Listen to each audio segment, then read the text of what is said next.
Hey guys, here is an update from my LED grown chili plants. How it looks like, hey? This is end of August here,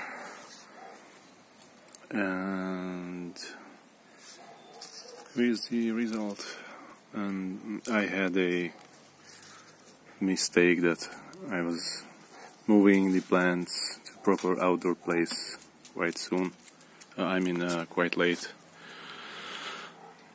It should be much better for now, but hey, they are still alive. Here is another one, still alive, and they looks good. Maybe next time I will have to plant them a little bit sooner to a better position. Thanks for watching.